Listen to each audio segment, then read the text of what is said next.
We have a couple new faces in here, and if you have been a member here for a while, over the past year, I have been just like educating you guys about what CrossFit is. We're going to get into a new series of brand new things. Like I know that we have talked about what CrossFit is. We've gone over all the fitness models. We've talked about sugar, all of our macronutrients. We've talked about sleep. Like I feel like we've just talked about a lot of stuff over the past year.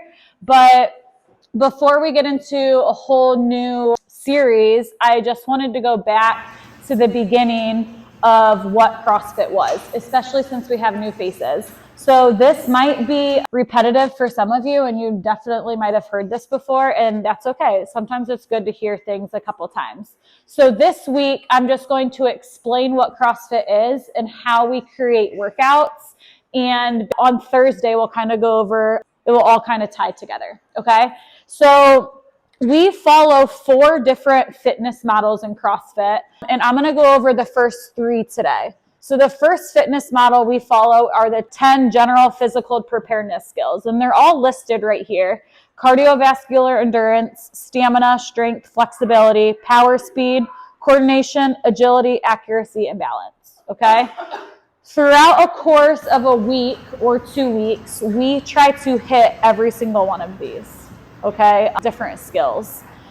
The first 4 skills, cardiovascular endurance, stamina, strength, flexibility, those skills are organic skills because you get better with those skills in training. And they're organic because like literally if you would put a muscle under a microscope, you would be able to see the change. An example of that would be for strength. We're starting a new back squat cycle. If we would take one of our quad muscles and put it under the microscope at the beginning of our back squat cycle compared to the end of it, or we would be able to visibly see under that microscope that our muscle fiber is thicker, or we have more muscle fiber in that strength department in our quad from the beginning of the strength portion to the end of it. Does that make sense? So these are all organic adaptations, and you can get better in them by training. These, coordination, agility, accuracy, and balance, those are neurological adaptations. So it's like how our brain and body connect, right? So it's like double unders or jump ropes. You're not going to get better with those if you just keep hammering them in a training session. You get better with those with just practice, right? It's kind of like learning an instrument.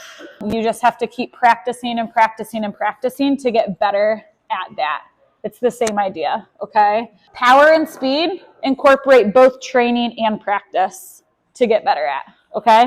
So those are our 10 GPP skills, and we believe we want to be most balanced amongst all of these, okay? Technically, you're the fittest when you're the most balanced between all of these. We don't care if you can back squat 300 pounds for the strength portion, if your cardiovascular endurance, if you cannot run a mile without stopping in under 9 minutes, okay? So that we just want to be balanced amongst all of those. Does that make sense? The second fitness model is our 3 metabolic pathways. And these are just all of our time domains that we work in CrossFit. So phosphagen is our fast energy pathway. It lasts 10 seconds or less. It is 100% of your power output. So think all-out sprints, max lifts. Your glycolytic pathway is the next pathway, and it's the in-between pathway. So this pathway is basically 2 minutes or less, and then your oxidative pathway is anything over 15 minutes, okay? Keep in mind, all of these pathways are working at the same time. It's just one is more dominant, okay? We're doing these, we go back and forth between all of these all the time, okay? Especially in our daily workouts. Lifting days, it's more of that phosphagen. Our cardio days, it's more of this oxidative. Okay, so you can kind of see the different pathways that we are working in our CrossFit classes or our CrossFit workouts each week.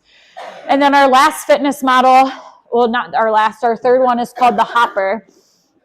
And if you imagine like a peanut roaster with a bunch of ping pong balls in it, and there's a lot of different workouts that are put on those ping pong balls or bingo balls, whatever you want to call it, and you pick one of those out, you are the most fit when you are balanced amongst all the skills and drills that are in that peanut roaster. So for example, the first CrossFit Games, they did this. That was how they created the workouts. I'm not sure all the different workouts that they put in there, but you can just imagine like a 5K run, a 5K row, all of those longer duration workouts that would hit the oxidative, they would put in there. They put in max lifts.